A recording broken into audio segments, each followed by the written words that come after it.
नमस्कार, खास खबर में आपका स्वागत है। आपके साथ मैं हूं दुर्गेश भटनागर। आज खास खबर में बात करेंगे ज्वलंत मुद्दे की, जो कि कहीं कहीं सीधे तौर पर प्रभावित कर रहा है इन उपचुनावों को। और उपचुनाव को लेकर चाहे बीजेपी की बात करें चाहे कांग्रेस की बात करें, दोनों ही पार्टियों के नाक का सवाल ये बन चुके हैं। और अब उसमें कहीं कहीं सियासत का तड़का जो है वो पद्मावत फिल्म की रिलीज और उसको ना दिखाए जाने की सियासत जो है वो लगाती हुई नजर आ रही है। तो क्या जातिगत आंकड़ों पर खेले जाने वाला यह उपचुनाव, क्या पद्मावत और सर्व समाज की बात करने के लिए लगातार दौरे पर दौरा कर रहे हैं, चाहे बीजेपी के आला नेता हों चाहे कांग्रेस के, क्या उस सियासी समर के अंदर किस तरीके से देखेगा? क्या इन सब का इंपैक्ट हमारे आने वाले इन चुनाव पर होगा? क्या उपचुनाव आने वाले 2018 के विधानसभा चुनाव को लेकर सेमीफाइनल उसे माना जाए? कई तरीके के जो सवाल है वो हमारे जहन में घूमने लगे हैं। क्या कुछ होगा? एक तरफ सरकार क्या चाहती है, हमारी न्यायपालिका क्या चाहती है, और वाकई किस तरीके से इन सारी चीजों को देखना होगा, क्योंकि जनता जो है वो निगाहें गढ़ाकर इस ओर अब देख रही है। और इंतजार उस वक्त का जब उपचुनाव के लिए वोटिंग होगी और ईवीएम से परिणाम उगलेंगे, और उसके बाद ही तय हो पाएगा कि आखिर जनता का मानस क्या है। क्या कुछ इस सियासत को लेकर है, जरा समझें इस रिपोर्ट से पहले।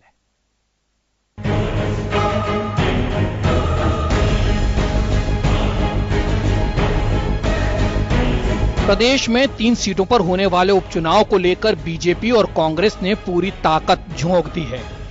दोनों ही पार्टियों के आला नेता चुनाव प्रचार की कमान संभाल रहे हैं। बीजेपी में तो खुद मुख्यमंत्री चुनावी क्षेत्रों का दौरा कर जनता की नब्ज टटोलने की कोशिश में जुटी हुई हैं। अलवर अजमेर लोकसभा और मांडलगढ़ विधानसभा सीट पर उपचुनाव होने हैं।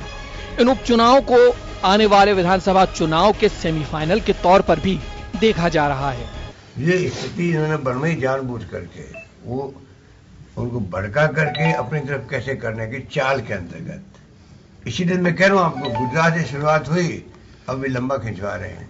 जो स्थिति बनी यहाँ पर प्रदेश में, उसके कारण से क्योंकि कोर्ट का जो फैसला हुआ उसमें उन्होंने हमको बैन किया है, तो रिव्यू पिटीशन में जाना हमने कानून की दृष्टि से हमारे विभाग के और लॉ डिपार्टमेंट के और हमारे जो एडवोकेट हैं उनकी सलाह से हमने अपना ड्राफ्ट बना करके आज रिव्यू पिटीशन हमने सवेरे फाइल किया और सौभाग्य से वो एक्सेप्ट भी हो गया। चुनाव के इस अहम समय में प्रदेश की बीजेपी सरकार के लिए कुछ मुश्किलें भी आ खड़ी हुई हैं, जिसमें कि राजपूत समाज की नाराजगी भी है।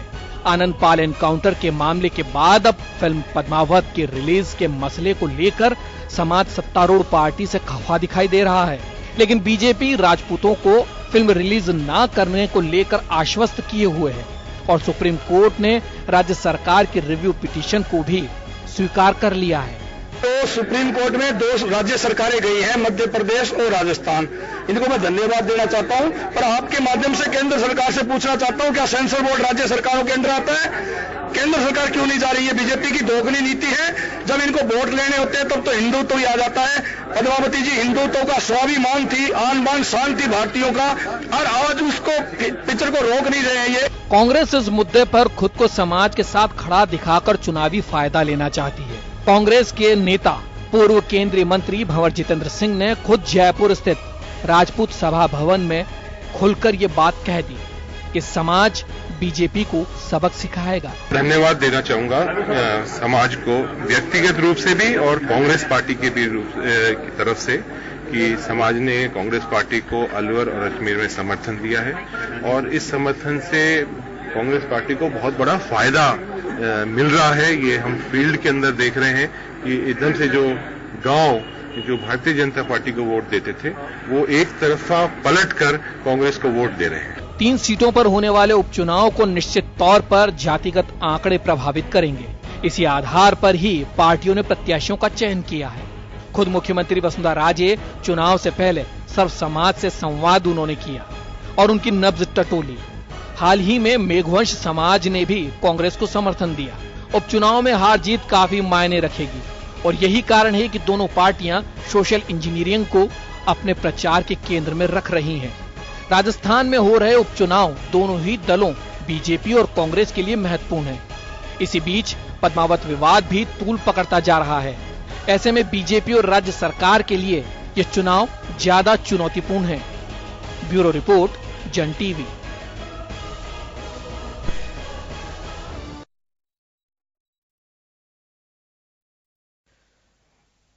तो क्या कुछ सियासत उपचुनाव को लेकर बिछ रही है, ये तो मजमून आपने इस रिपोर्ट से समझ ही लिया होगा। अब हमारे साथ हमारा पैनल जुड़ गया है, जरा तारुफ करा दूं।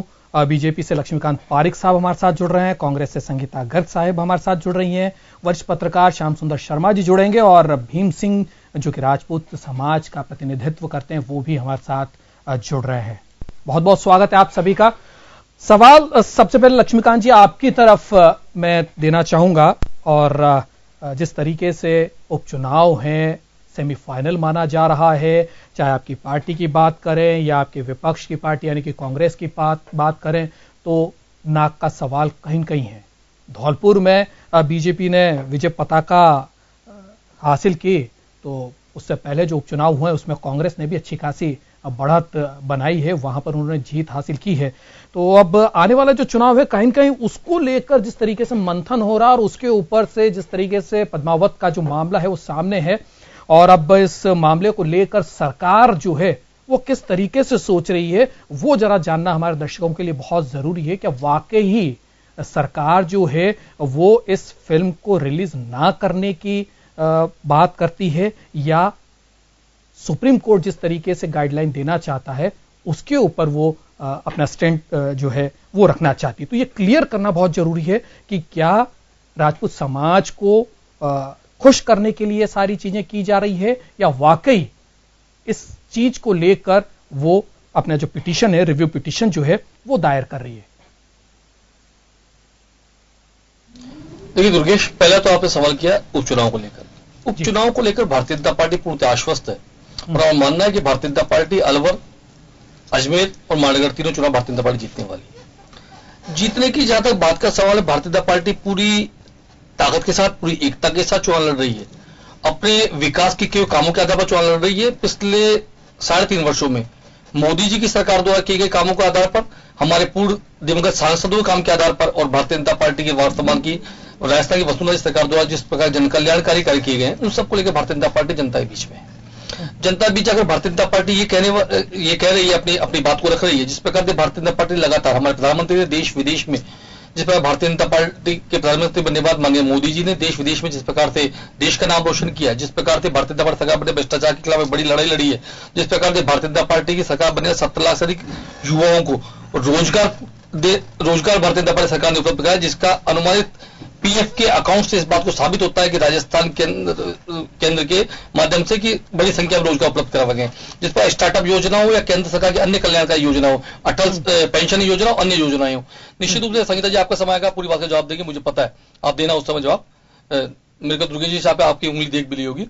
जी। लेकिन भारतीय जनता पार्टी सरकार बनने के पश्चात जिस प्रकार स्टार्टअप योजना, अन्य योजनाओं के माध्यम सरकार ने काम किए हैं, उन सब कामों को लेकर, और राजस्थान में भारतीय जनता पार्टी सरकार बने, वसुंधरा जी की सरकार, जिस पर ग्रामीण गौरव पथ के नाम, जिस प्रकार अन्नपूर्णा योजना, जिस प्रकार जन स्वावलंबन योजना, जिस प्रकार भामाशाह स्वास्थ्य बीमा योजना, मृदा कार्ड योजना, और सब किसानों के लिए बड़ी योजना ला करके, और जिस प्रकार भारतीय जनता पार्टी सरकार ने लगातार पिछले 4.5 वर्षों में काम करने का प्रयास किया है, उसके आधार पर मैं कह सकता हूं भारतीय जनता पार्टी राजस्थान के 3 उपचुनाव जीतने वाली है। अब आपने विषय रखा तो फिर पारिक साहब फिर सीधे तौर पर इतना काम किया है, तो फिर इस तरीके के अंदर आपको जाने की जरूरत कहां है? काम किया है उसके बाद तो सब समाज आपके साथ होना चाहिए। क्यों उनकी नब्ज टटोलने के लिए दौरे किए जा रहे हैं, इतना जो है वो प्रोपेगेंडा किया जा रहा है? क्यों आखिर फिर जब हमने काम किए हैं जनता के सामने, अगर वो काम किए हैं, तो फिर क्यों एक डर जो है वो महसूस हो रहा है और मुख्यमंत्री को लेकर और दौरों पे दौरे करने पड़ रहे हैं? देखिए दुर्गेश, भारतीय जनता पार्टी एक राजनीतिक दल है और राजनीतिक दल के लिए चुनाव महत्वपूर्ण होता है, और हर चुनाव उसका जीतना उनका लक्ष्य होता है। उसको लेकर पार्टी का हर कार्यकर्ता हो, चाहे नेता हो, छोटे से लेकर बड़े कार्यकर्ता उसके मेहनत करते हैं। उस भारतीय जनता पार्टी कार्यकर्ता उसी दिशा में अपनी मेहनत कर रहे हैं। चाहे मैं छोटा कार्यकर्ता हूं या माननीय वसुंधरा जी राजस्थान मुख्यमंत्री हो, माननीय अशोक जी पटना राजस्थान प्रदेश अध्यक्ष हो, हर पार्टी का कार्यकर्ता है और पार्टी कार्यकर्ताओं का नैतिक दायित्व बनता है कि अपनी सरकार, अपनी पार्टी को जिताने के लिए अपना पूरा जोर लगा, उसी दिशा में सब लोग अपना अपना काम कर रहे हैं। चलिए संगीता जी, कितना इत्तेफाक रखती हैं, क्योंकि आपकी पार्टी भी लगातार जो है पद्मावत मामले को लेकर इस चुनाव में उतरी हुई नजर आ रही है और आपके सभी नेता जो हैं वो कहीं न कहीं इस मसले को बजाय कम करने के उसे और उद्वेलित करने की स्थिति जो है उनके बयानों से नजर आती है। कहीं न कहीं इन सारी चीजों के लिए एक समितियां जो है वो एजेंसियां जो है वो बनी हुई है, उसके बाद फिर क्यों इतना इस पूरे मसले को लेकर चुनावी लाभ लेने की उतावलापन? देखिए दुर्गेश जी, पहले तो मैं लक्ष्मी पारिक जी की बात पर आना चाहूंगी कि एक हास्यास्पद बात इन्होंने कही कि 70 लाख युवाओं को हमने रोजगार दे दिया।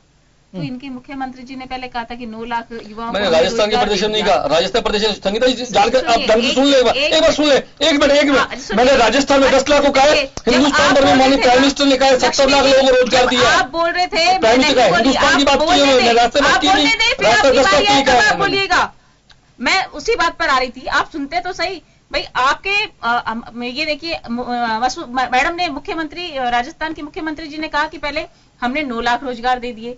यहाँ की जो आपकी मैनिफेस्टो में जो वादा किया था वो 15 लाख रोजगार देने की बात कही थी, लेकिन 9 लाख रोजगार देने की बात भी बिल्कुल झूठी साबित हुई और कहीं हमारे पास ऐसे आंकड़े नहीं कि 9 लाख रोजगार दिए गए। अब आप केंद्र की बात करते हैं तो मोदी जी ने तो प्रतिवर्ष 2 करोड़ रोजगार देने की बात कही थी और आप 70 लाख की बात कर रहे हैं। असंगठित क्षेत्रों की बात की है, मैंने असंगठित क्षेत्र में बात की है, मैंने 3 करोड़ रोजगार वही बताया जो स्टार्टअप योजना के माध्यम से दिए, मैंने उनके विषय में रखा है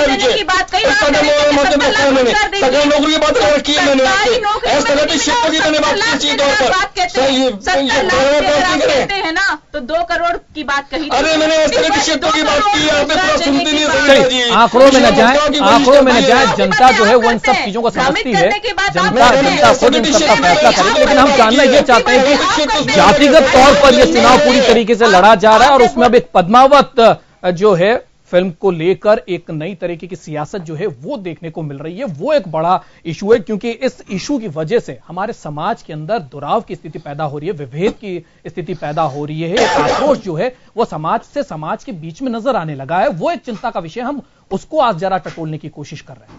हमारे साथ भीम सिंह जी हैं, राजपूत नेता हैं, जरा उनसे समझें कि क्या कुछ राजपूत समाज जो है वो इस मसले पर सोचता है, क्योंकि बहुत बड़ी बड़ी धमकियां उनकी तरफ से दी गई है और सरकार को घेर लेने तक की बात उनकी तरफ से की गई है। भीम सिंह जी, आपसे जानना चाहूंगा, जिस तरीके से पूरा हमारा देश है वो संविधान पर चलता है, इससे आप भी डिनाई नहीं कर सकते, कोई इससे डिनाई नहीं कर सकता। और जब इस पूरी मसले को लेकर जब फिल्म सेंसर बोर्ड जो कि एक सरकारी संस्था है वो बनाई गई है, उसने उस फिल्म को रिव्यू किया है, उसके बाद में आप लोगों की मांग को मानते हुए लोगों को बैठाकर उसको दिखाया गया है और उसके बाद उसका नाम भी चेंज किया गया है। जो आपकी वाजिब मांगे थी उनको मानते हुए फिल्म को रिलीज करने की बात की गई, लेकिन फिर भी आपका आक्रोश जो है वो कम होने को तैयार नहीं। आप हिंसा का रास्ता अपनाने को तैयार हैं, आप प्रदेश के अंदर अशांति और पूरे देश में अशांति फैलाने की बात है। क्या कुछ इसके कनेक्शन कहीं कहीं आपको लगता है कि उपचुनाव है, इस वजह से जरा इस इशू को जोरदार तरीके से उठाया जाए ताकि सरकार जो है वो आपकी बातों को मान ले? नहीं, मैं आपके माध्यम से आपको बताना चाहता हूं कि जैसे अभी आपने कहा था कि सेंसर बोर्ड ने आप लोगों को फिल्म दिखाई और आप लोग उसके बाद में सेंसर बोर्ड ने पास कर दिया है, तो आपको जानकारी होगी कि सेंसर बोर्ड ने 3 कमेटी बनाई थी, 3 मेंबर उसमें उन्होंने फिल्म देखी थी और तीनों ही बाहर आते ही उन्होंने कहा कि इसमें नाम और कट तो बहुत दूर की बात है, ये फिल्म दिखानी भी नहीं चाहिए। नंबर 1 बात। रही दूसरी बात उपचुनाव की, तो हम उपचुनाव तो अभी आए हैं, हम 1.5 साल से ये लड़ाई लड़ रहे हैं और सेंसर बोर्ड हो या सुप्रीम कोर्ट हो या कोई भी राजनीतिक पार्टियां हो, उनको जब पता होना चाहिए इस बात में कि किसी भी समाज के अंदर, कोई भी समाज हो, राजपूत समाज लड़ा हुआ है, अभी हिंदू समाज इसको लड़ रहा है कि कोई भी समाज सड़कों पे उतर रहा है और लाखों करोड़ों की संख्या पे वो सड़कों पे है, तो वो उसको गंभीरता से क्यों नहीं ले रहे? जब सेंसर बोर्ड ने दिखाया, 3 लोगों ने उसको रिजेक्ट कर दिया, उसके बावजूद पास हो जाती है, तो इसके लिए हम क्या करें? आप बताइए, आप बताओ क्या करें इसके अंदर? हमें मजबूरन सड़कों पे आना पड़ा। चुनाव अब आए हैं। जो पार्टियां हमारे वोट लेती है, हमारे दम पे जो पार्टियां बनी हुई है, आपको पता है कि बीजेपी राजपूत जनसंघ जब बना था, जनसंघ के साथ से जुड़ा हुआ था, और वो पार्टी आज हमारा साथ नहीं दे रही है, केंद्र के अंदर वो है, तो हम क्या करें? हमारी मजबूरी है कि हमारे को आक्रामक रुख अपनाना पड़ रहा है, क्योंकि ये समाज पूरा सड़कों पे है। आज ये हमारी एक मजबूरी है, ये हमें करना पड़ेगा। ये हमारे अस्तित्व और मान सम्मान की लड़ाई है। राजपूत हमेशा मान सम्मान के साथ जीता है। हमने हमारी जमीन जागीरें हमारी गवर्नमेंट ने ली, हमने उस पर कोई एतराज नहीं किया, लेकिन जो मान सम्मान के साथ में हमारे साथ में खिलवाड़ करेगा, उसके लिए जो भी हमें रास्ता अपनाना पड़े, चाहे वो कैसा भी हो, उसके लिए हम तैयार हैं।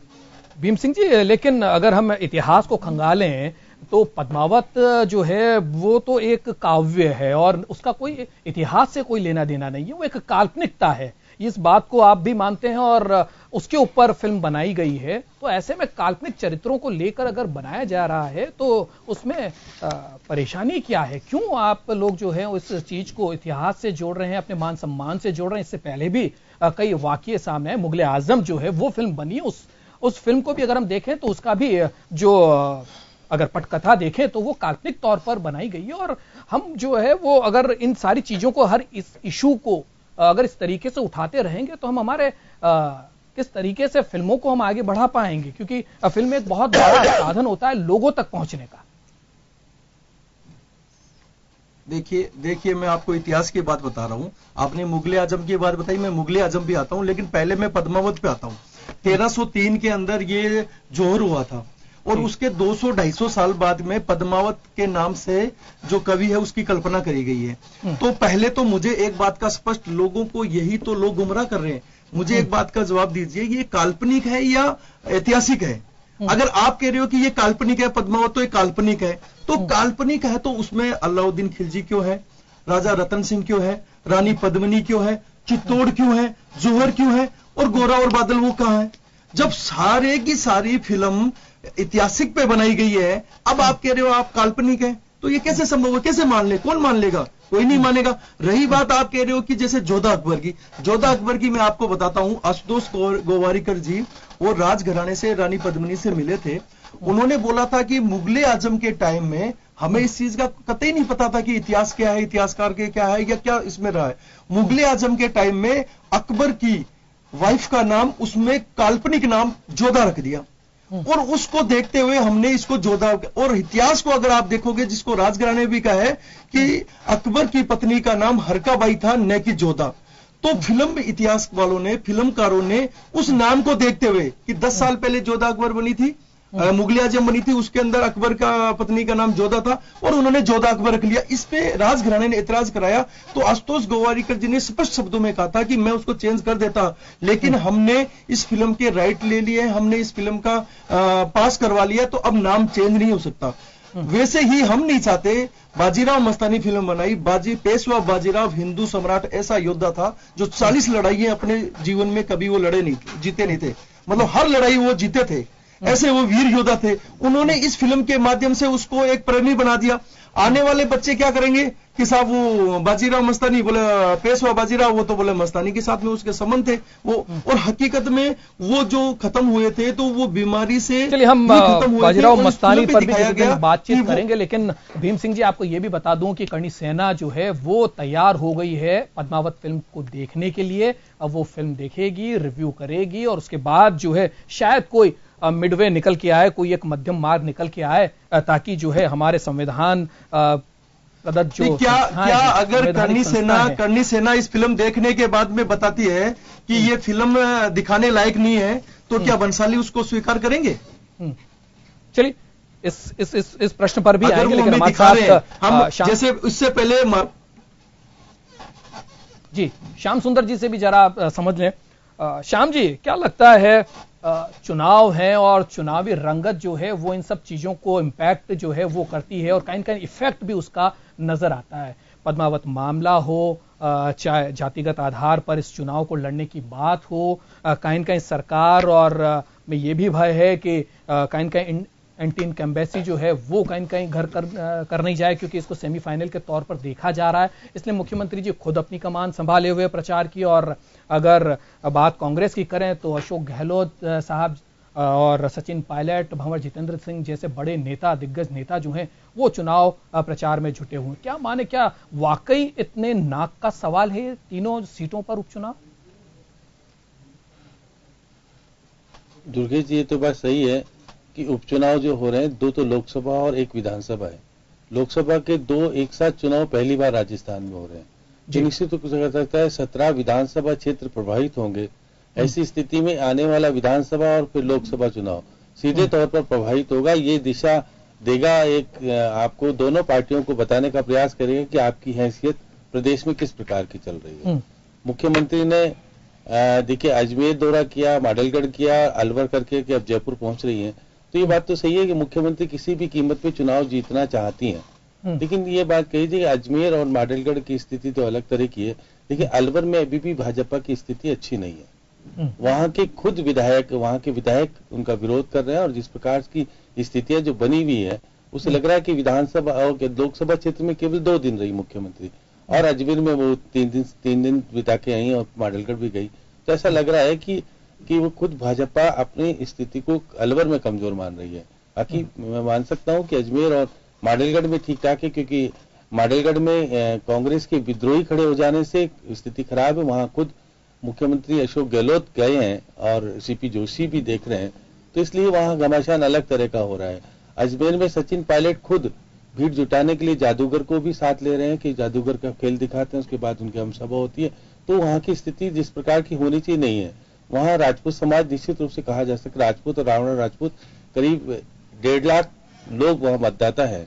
ऐसी स्थिति में जो अभी फिल्म की बात हो रही थी, राज्य सरकार सुप्रीम कोर्ट में चली गई है, उसकी रिव्यू पिटीशन स्वीकार कर ली गई है, कल सुनवाई होगी। और लेकिन देखिए आज गृह मंत्री जी जो कह रहे थे गुलाब चंद कटारिया की प्रभावित करनी सेना भी है, राजपूत लोग भी है, लेकिन पार्टी नहीं बन रहे, रिव्यू में नहीं जा रहे।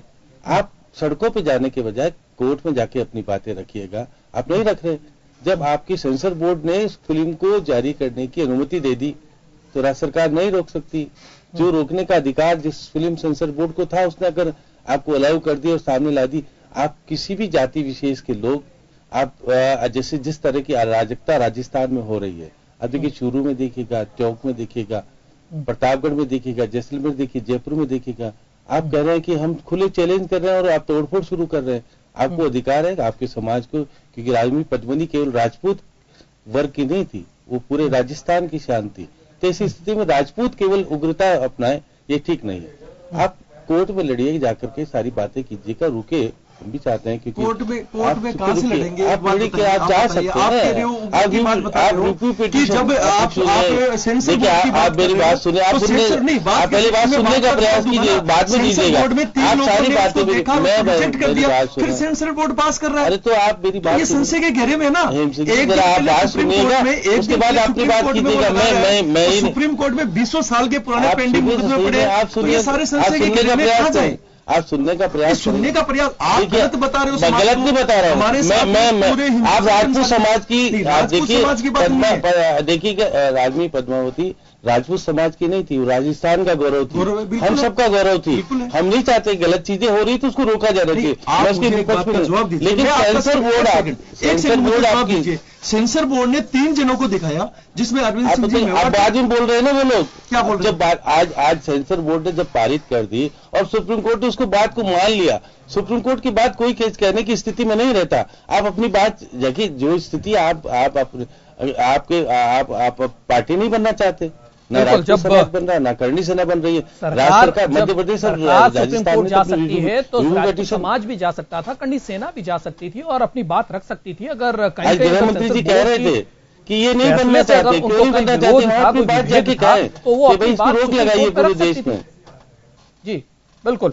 तो कहीं कहीं ये जो चुनाव सुप्रीम कोर्ट में तुरंत कार्रवाई नहीं हो रही है। 3 महीने कल सुनवाई होगी ना, कल सुनवाई है रिव्यू पिटीशन में। आपको जानकारी नहीं है तो मैं जानकारी दे रहा हूँ। बिल्कुल आज की तरफ से आज रिव्यू पिटीशन स्वीकार हो गई है, कल सुनवाई होगी। आप कोर्ट का क्या रुख होगा? आप केवल प्रदर्शन करके ही तो दिखा सकते हैं कि हम उग्र हैं, सारी बातें राज संपत्ति को आप प्रदर्शन कर रहे हैं, एक भी आगजनी नहीं हुई, एक भी हमने कुछ नहीं किया, 1.5 साल में कुछ किया तो आपको पता है प्रदर्शन करने की क्या स्थिति रही है, कितनी तोड़फोड़ हुई है। अब ये मत कीजिएगा कि आप शांतिपूर्वक प्रदर्शन करें, प्रदर्शन है उस स्थिति आप ये करें, हम ट्रेनें रोकेंगे, राष्ट्रीय संपत्ति को नुकसान पहुंचा, विरोध कीजिए, विरोध लगता है। हेम सिंह जी, आप विरोध कीजिए, विरोध करने के लिए कोई भी शांति प्रिय तरीके से पूरे देश में विरोध होना चाहिए तरीके से कर रहे हैं। सुप्रीम कोर्ट अगर आपका आदेश दे देगा फिर सरकार क्या करेगी? सुप्रीम कोर्ट का आदेश बिल्कुल हम यही जानने की कोशिश कर रहे हैं कि ये उपचुनाव होने जा रहे हैं, क्या इसका इम्पैक्ट है ये सारा सब कुछ, या और किसी प्रकार की जो सियासत है वो इसके पीछे देखी जाए, क्योंकि कहीं कहीं जो चुनाव है वो जातिगत आधार पर लड़ने की बात सबके सामने आ जाती है, लेकिन इस बार जो चुनाव है बड़े ही अलग तरीके से लड़ते हुए नजर आ रहे हैं और इसमें कहीं कहीं जातिगत आधार को तो तवज्जो दी ही जा रही है, उसके साथ साथ पद्मावत का एक पुट और इसमें जुड़ता हुआ नजर आया। इसी को आज हम खंगालने की कोशिश कर रहे हैं, चर्चा को आगे बढ़ाएंगे, लेकिन फिलहाल एक छोटे से ब्रेक के लिए रुक रहे हैं।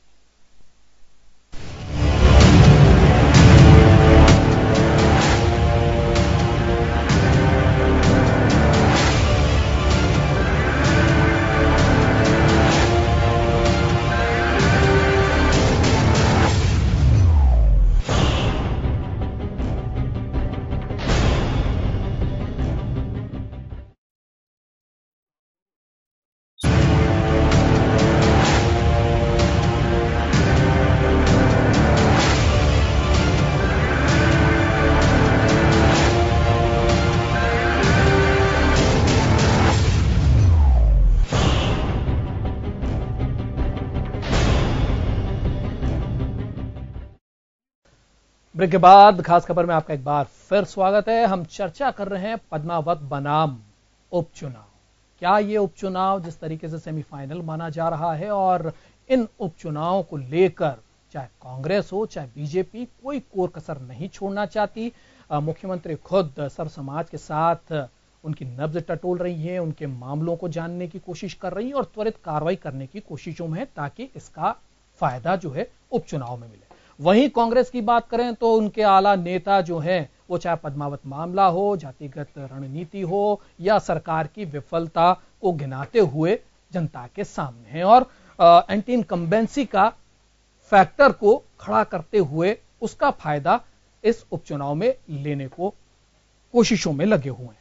आज इसी को हम समझने की कोशिश कर रहे हैं कि पहले जब उपचुनाव की शुरुआत हुई तो जातिगत आधार पर, वैसे दोनों ही पार्टियों ने जातिगत आधार पर चुनाव लड़ने की बात को नकारा है, लेकिन जो प्रत्याशी चयन की अगर हम प्रक्रिया देखें तो उसमें जातिगत आधार सामने नजर आया है और हर मंच से इस बात को कहा जरूर जाता है कि जातिगत आधार पर नहीं काम और विकास के एजेंडे पर चुनाव लड़े जाते हैं, लेकिन कुल मिला के ये उपचुनाव जो है वो जातिगत आधार के साथ साथ अब कहीं कहीं पद्मावत का पुट जो है वो लिए जा रहा है। तो आज इसी को आज हम समझने की कोशिश कर रहे हैं। हमारे साथ बीजेपी से लक्ष्मीकांत पारिक साहब जुड़े हुए हैं, कांग्रेस से संगीता गर्ग साहब जुड़ी हुई हैं, वरिष्ठ पत्रकार श्याम सुंदर शर्मा जी और भीम सिंह राजपूत नेता हैं।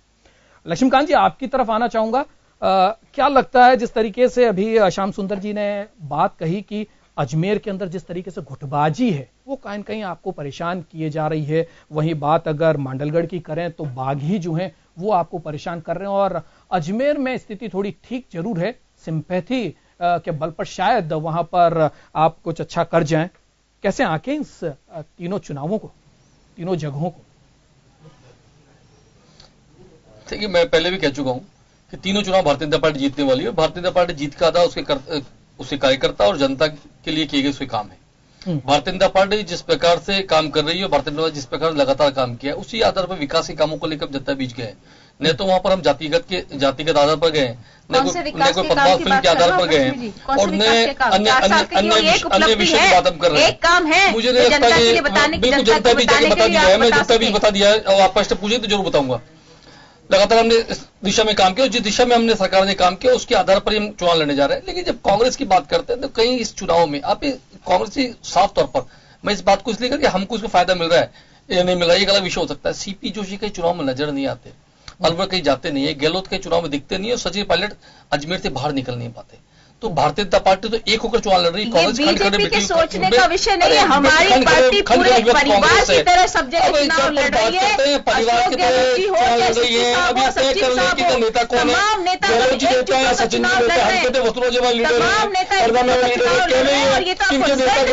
संगीता जी आज कह जाइए ना, अशोक कुमार नेता है, कह दीजिए अच्छा लेकर जनता जान लेगी क्या कुछ आपका चेहरा कौन है, सचिन पायलट है, धौलपुर में आपकी कैंडिडेट हो चुकी, चिंता नहीं पता लग चुका है, एकजुट होकर चुनाव लड़ रहे हैं। विशन सिंह जी के बयान उस समय थे, अशोक गहलोत ने क्या कहा था पता है, इस देश की जनता प्रदेश की जनता जानती है, पता है नहीं, अच्छा जानती है प्रदेश की जनता अच्छे जानती है हमसे। बताइए ये चिंता का विषय आपका क्यों है? हमारा चिंता विषय नहीं, हम बताएं क्या है, जब हमारे लिए कहा जा रहा है, हमारी शांति विषय रखा है कि अंदर में हम टूटे हुए हैं, हमारे विधायक हम कोई नहीं है, हम सब एक है, इन सब का चुनाव लड़ रहे हैं, हमेशा भाजपा के लिए भाजपा के नेता मोदी जी राष्ट्र वसुंधरा प्रधानमंत्री चुनाव लड़ रहे हैं, इनकी स्थिति बड़ी गंभीर है, सीपी जोशी नेता है और इनकी स्थिति और भी गंभीर हो गई। जब टिकट का बंटवारा था कि बड़े नेता मैदान से भाग जाते हैं, सचिन पायलट भाग जाते हैं, भाग जाते हैं मैदान छोड़कर, लक्ष्मीकांत जी ये तो आपके फेवर की बात है। अगर इनके नेताओं में अगर फूट है, अगर वो साथ नहीं आ रहे, रघु शर्मा को यादव को चुनाव लड़वाती है कांग्रेस, तो ये पहले कहना चाहिए कि शक्ति सिंह के खिलाफ आपकी पार्टी का एक जो वहां के प्रधान है, पूर्व प्रधान है, वो खड़े हो गए हैं, उनको आप मना नहीं पाते हैं। हालात ये है कि वहां पर सीएम को लगातार दौरा करना पड़ रहा है और वहां की जनता से वादे करने पड़ रहे हैं, और यही कारण जो है वही आप अलवर में भी देख रहे हैं। अलवर में भी स्थिति यही है कि आपको कैंडिडेट नहीं मिल पाता है, आपको अपने केंद्रीय आपके राज्य के मंत्री को आपको उतारना पड़ता है। तो कहीं कहीं ये चीजें भी जसवंत जी पहले भी सांसद पद रह चुके हैं और 2 बार विधायक में रह चुके हैं, भारतीय जनता पार्टी कार्यकर्ता है। अब एक टिकट उम्मीदवार किसको नहीं मिला, भंवर जितेंद्र सिंह ने जो मैदान छोड़ दिया, ये जनता जानती है, आप ही जान ले। करण जी हमारे पहले सांसद नहीं थे, करण जी का कार्यकाल कर रही है, बिल्कुल याद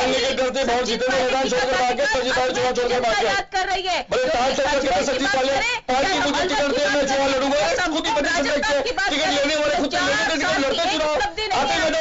एक उपलब्धि नहीं है, जनता ने बताया धौलपुर चुनाव में लक्ष्मीकांत जी परिणाम क्या है आपके साथ, आप पता है उसे नगर पालिका पंचायत चुनाव बता दिया क्या स्थिति आपकी रही है, उसके बाद नगर पालिका पंचायत चुनाव उसमें धौलपुर चुनाव की स्थिति आ गई, वो आपकी बड़ी गंभीर है। जानना चाहते हैं लक्ष्मीकांत जी, एक सवाल जो जनता की जहन में है वो जानना चाहते हैं। राजपूत समाज भी उद्वेलित है और इससे कहीं कहीं उनकी भावनाएं अगर आहत होती है तो एक अनरेस्ट की स्थिति जो है वो पैदा हो सकती है और जान माल की हानि की भी स्थिति बन सकती है, इससे डिनाई नहीं किया जा सकता है। क्या आपने जिस तरीके से रिव्यू पिटीशन लगाई है, उस पहले तो जब पद्मावती फिल्म के रिलीज की बात आई थी तो आपने उस पर रोक लगा दी, आपकी आवाज मेरे तक नहीं आ पा रही, थोड़ा जोर से बोलेंगे, लगाने की कोई भी एजेंसी के तहत, क्योंकि सरकारी एजेंसी है, उसके बाद सरकार उस पर रोक नहीं लगा सकती है, लेकिन फिर भी आपने आनन फानन में रोक लगाई। खैर उसके बाद जब नाम पद्मावत किया गया और रिलीज डेट सुप्रीम कोर्ट की तरफ से जारी कर दी गई, आपने रिव्यू पिटीशन लगाई।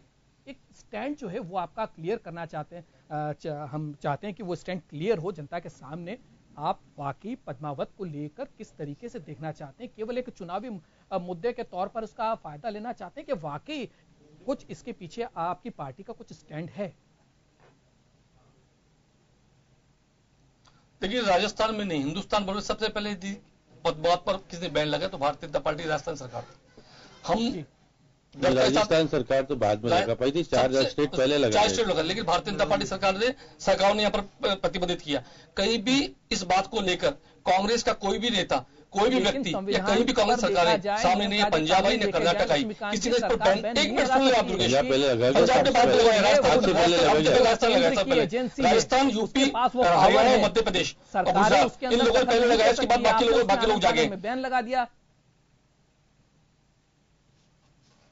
देखिए भारतीय जनता पार्टी सरकार ने बैन लगाया और भारतीय जनता पार्टी आज मैं कह सकता हूं कि राजस्थान की वीरांगनाओं के साथ, वीरों के साथ या कलम के धनी लेखों के साथ, यदि राजस्थान की जनता के किसी व्यक्ति के साथ किसी प्रकार की भावना उठाकर आता हो तो भारतीय जनता पार्टी की सरकार सदैव उसके साथ खड़ी रहेगी। माननीय वसुंधरा राजे जी ने कल ही बड़े स्पष्ट शब्दों में कहा है कि मैं अंतिम छोर तक इसके लड़ूंगी कि पद्मावत रिलीज नहीं हो, अंतिम समय, और राजस्थान और मध्य प्रदेश सरकार है जिन्होंने पुनर्विचार याचिका राजस्थान की ओर से सरकार ने दायर की है। नियत तो नहीं थी।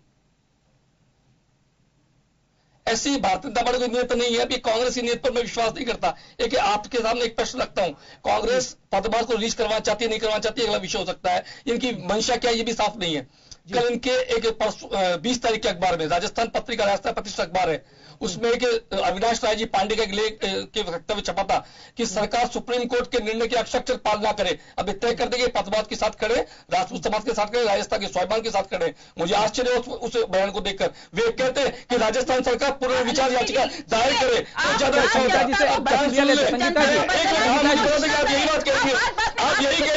आप यही बात कहने वाले हैं, इसलिए मैं राष्ट्रपति का कटिंग भी लाया था आपके लिए। छत्तीसगढ़ बात कर रहे हैं तो आप सच संख्या 11 2 का उल्लंघन कर ले, पता लग जाएगा। अविनाश राय पांडे ने क्या कहा पता लग जाएगा। राजपूत समाज जान जाएंगे, आप भी जान जाएंगे कि आपके नेता का वक्तव्य क्या था। आप कहिए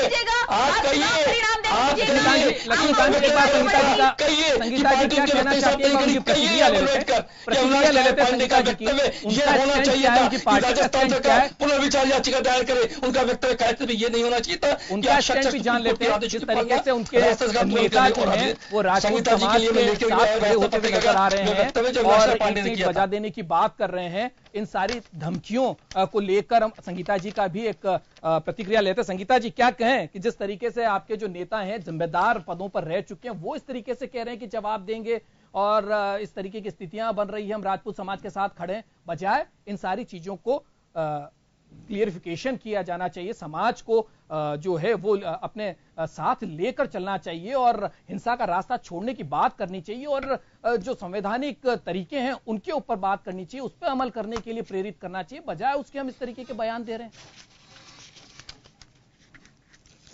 देखिए दुर्गेश जी, कांग्रेस पार्टी 36 कौम की पार्टी है और पार्टी की हमेशा से ये मंशा रही कि अंतिम छोर में खड़े व्यक्ति का भी मान सम्मान बरकरार रहे और उसी के लिए पार्टी ये चाहती है कि हमारे कांग्रेस के शीर्ष नेतागण और तमाम जो कांग्रेस पार्टी के पदाधिकारीगण कार्यकर्तागण है हमेशा से हर व्यक्ति का मान सम्मान करते आए और हम ये चाहते हैं कि जो हर एक पार्टी का व्यक्ति है 36 कौम की पार्टी है और इसीलिए हर एक कौम का मान सम्मान रखते हुए उसी के आधार पर काम करती है। हम विकास के नाम पर ये कहते हैं हम विकास के नाम पर चुनाव लड़ना चाहते हैं, लेकिन मैं ये पूछना चाहती हूँ लक्ष्मीकांत जी से पूछना चाहती हूँ कि आप 4 साल की उपलब्धि मुझे चाहे अलवर की बता दे, चाहे अजमेर की बता दे, चाहे मांडलकर की बता दे, या मैं ये कहूँ उपलब्धियां तो चुनाव में गिनाई जा रही है। संगीता जी, हम केवल इतना जानना चाह रहे हैं कि आपकी पार्टी का स्टैंड क्या है इस फिल्म को लेकर, जिस तरीके से मामला जो है गरमाया हुआ, इसको लेकर आपका स्टैंड क्या, आपकी पार्टी का स्टैंड क्या, क्योंकि आपके जो आला नेता हैं उन योजनाओं में कटौती कर दी गई।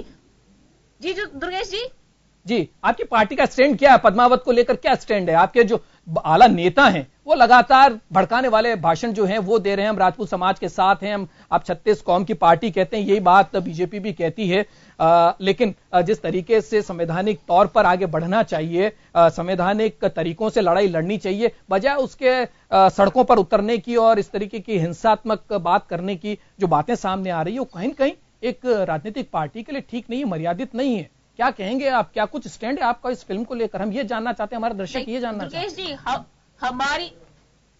दुर्गेश जी, हमारी पार्टी राष्ट्रपिता महात्मा गांधी जी की पार्टी है, जो अहिंसा का पाठ उन्होंने हमें पढ़ाया, उसी के तहत हमारी वो पाठ आप राजपूत नेताओं को क्यों नहीं पढ़ा रहे हैं, ये तो जानना है। आप प्रेस कॉन्फ्रेंस कर रहे हैं और वहां पर आप कह रहे हैं कि हम इनके साथ खड़े, आन बान शान के लिए हम लड़ने के लिए तैयार हैं, लड़े आप लड़ने के लिए।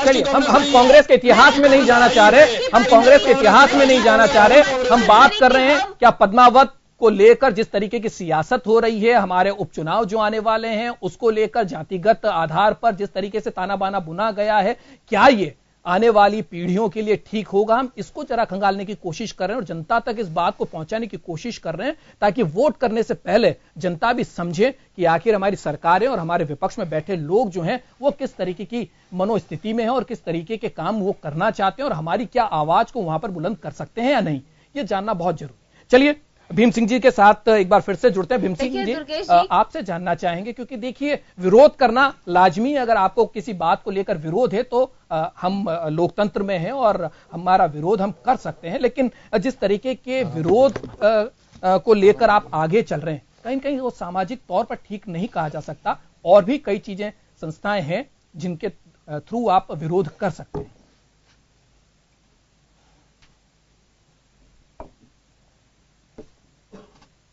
भीम सिंह जी, हमारी आवाज आप तक पहुंच पा रही है?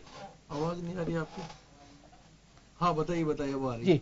भीम सिंह जी, हम आपसे जानना चाह रहे हैं, विरोध करने के कई तरीके हैं, कई तरीकों से हम विरोध कर सकते हैं और संयमित होकर भी विरोध कर सकते हैं, लेकिन केवल इस बात है कि अगर फिल्म रिलीज हो गई तो हम आग लगा देंगे, जला देंगे, सिनेमा थिएटर्स में ये कर देंगे, तोड़फोड़ कर देंगे, इस तरीके की आप लोगों को, आप जिम्मेदार पदों पर बैठे हुए हैं, आप समाज के नुमाइंदगी करते हैं, आप लोगों का एक बहुत बड़ा काम है और आप लोगों को समझाना चाहिए इस बात को लेकर, अपील इस बात की करनी चाहिए कि हम लड़ाई लड़ रहे हैं, हम सुप्रीम कोर्ट में हम लड़ाई लड़ेंगे, हम संवैधानिक संस्थाओं में जाकर इस बात को उठाएंगे अगर कोई गलत बात हो भी रही है, लेकिन तोड़फोड़ करना, हिंसा का साथ लेना और चुनावी माहौल में, क्योंकि आपकी सांस्कृतिक संस्थाएं हैं, आप राजनीतिक तौर पर नहीं लड़ रहे हैं, तो ऐसे में क्यों इसके पीछे की सियासत?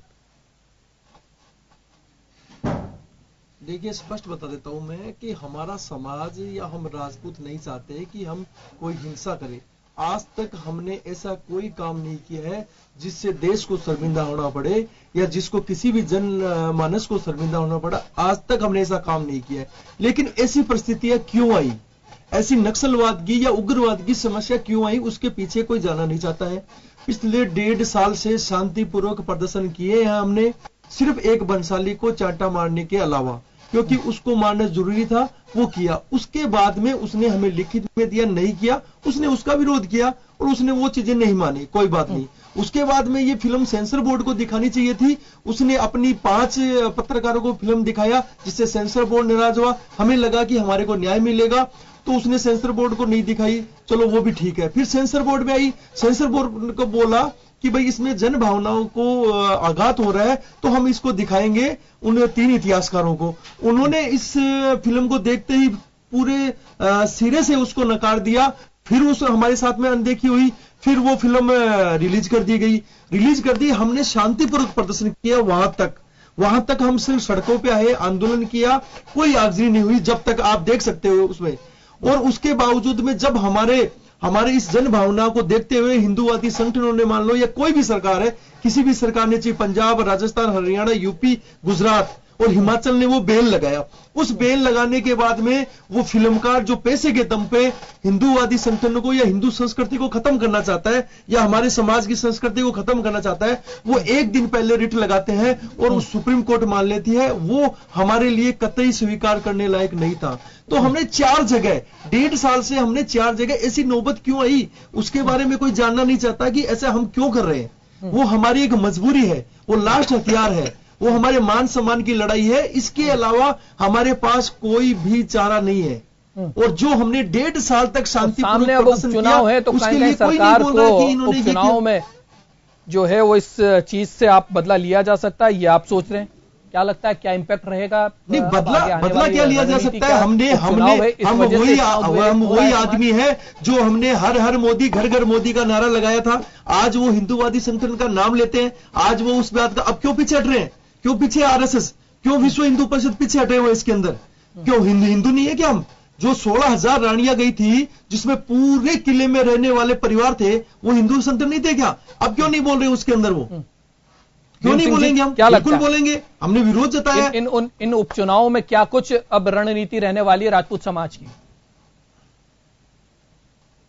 देखिए, राजपूत समाज सिर्फ पद्मावती से, राजस्थान की बीजेपी की सरकार से खपा नहीं है, ये मैं आपको बता देता हूं। राजपूत समाज जब से हमारी जमीन और जागीरें गई है, तब से हम राजपूत समाज कांग्रेस के खिलाफ था, इसमें कतई विरोध थी।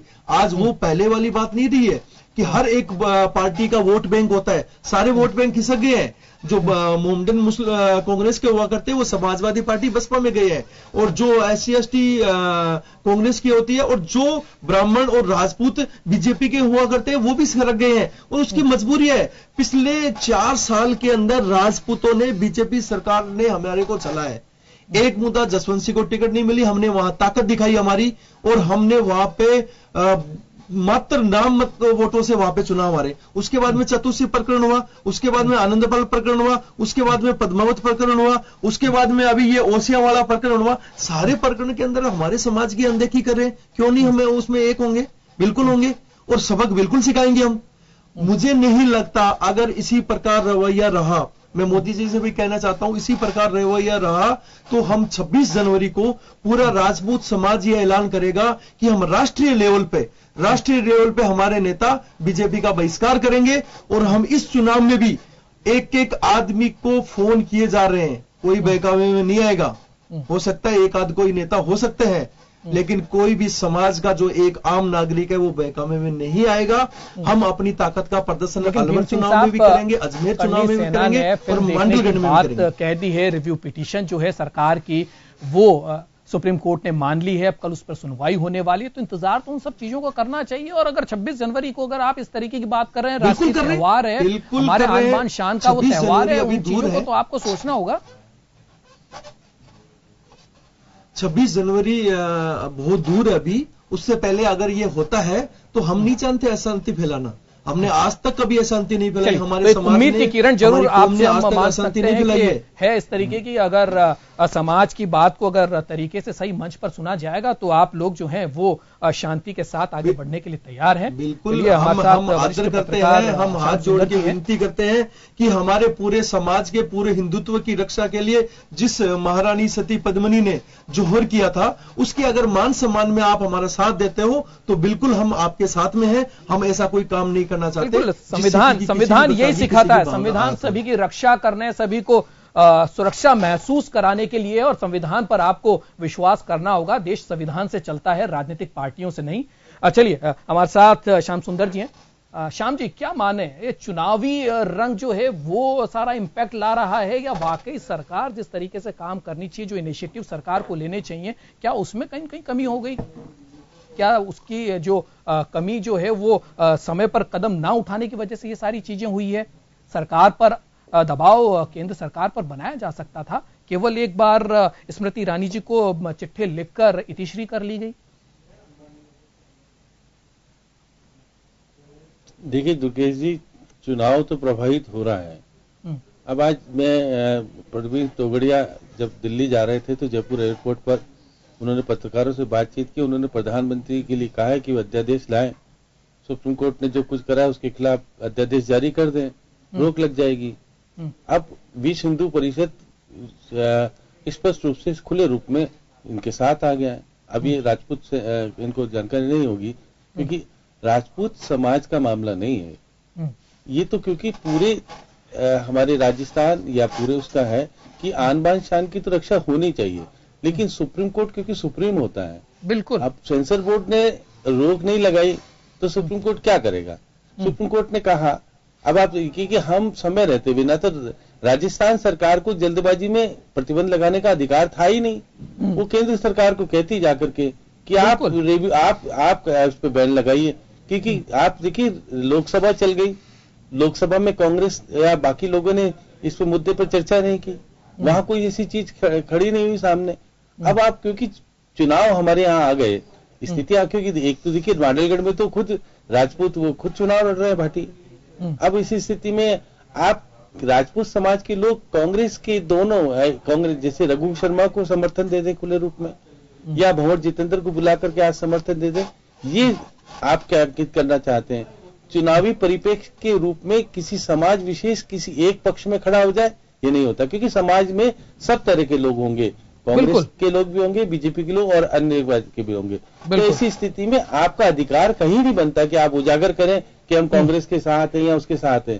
आप पद्मावत को लेकर के राजनीति करें, ये ठीक नहीं है। पहले गुजरात में राजनीति हो रही थी, अब राजस्थान के उपचुनाव में राजनीति हो रही है खुले रूप से, जबकि हमको कहना ही चाहिए था कि हम किस चीज के लिए लड़ रहे हैं, उसके लिए शांतिपूर्वक, क्योंकि इंतजार तो करना ही पड़ेगा।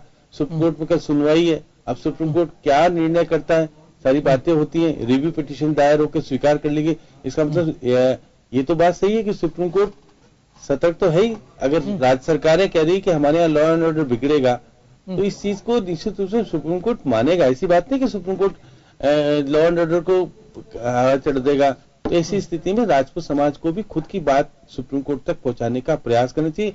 कल पार्टी बनकर के खुद को बात को बताना चाहिए कि हम किस बात के लिए नाराज हैं और किस प्रकार से हम क्यों करना चाहते हैं। तो इस स्थिति के अंदर उपचुनाव को लेकर के इसका मुद्दा नहीं बनना चाहिए, क्योंकि उपचुनाव से पहले आप जिस प्रकार से जो रिलीज होनी है फिल्म 25 को होनी है, 26 को हमारा राष्ट्रीय पर्व है। अब 25 को अगर सुप्रीम कोर्ट कल क्या निर्णय करता है या 2 दिन टालता है, क्या करता है, 25 तारीख तक किस प्रकार की स्थितियां बनती है, ये सुप्रीम कोर्ट पर निर्भर करेगा। अब राजपूत समाज उग्र नहीं हो, चलिए जिस प्रकार की घटना कर रहे हैं और चुनाव नहीं के होनी रंग चाहिए, जो है वो देखने को हमेशा रूप से आपका विरोध है। और चुनाव में मुद्दे जो है त्वरित मुद्दों को भी कहीं कहीं तवज्जो मिलती है, वो इस पद्मावत मामले से साफ नजर आने लगा है। और अब जो गेंद है वो सुप्रीम कोर्ट के पाले में फिर चली गई है, क्योंकि सरकार ने, राज्य सरकार ने जो है वो रिव्यू पिटीशन लगा दी है और अब कल इस पर सुनवाई होगी। क्या कुछ इसके ऊपर आदेश जो है वो सुप्रीम कोर्ट के आते हैं, उसके बाद कुछ स्थिति साफ हो पाएगी। तब तक के लिए हमें इंतजार जरूर करना पड़ेगा। और कहीं कहीं लोकतंत्र की खूबसूरती इसी बात से है कि वो संविधान से चलता है और संविधान के इतर हमें किसी को नहीं जाना चाहिए। यही आज हम हमारे दर्शकों को कहना चाहेंगे। बहुत बहुत शुक्रिया हमारे साथ आप सब लोग इस डिबेट में जुड़े। बीजेपी से लक्ष्मीकांत पारिक साहब, कांग्रेस से संगीता गर्ग साहब और वरिष्ठ पत्रकार श्याम सुंदर शर्मा साहब और राजपूत समाज के नेता भीम सिंह जी साहब, बहुत बहुत शुक्रिया हमारे साथ जुड़ने के लिए। तो फिलहाल खास खबर में इतना ही। देश और दुनिया की तमाम खबरों के लिए आप देखते रहिए जन टीवी। नमस्कार।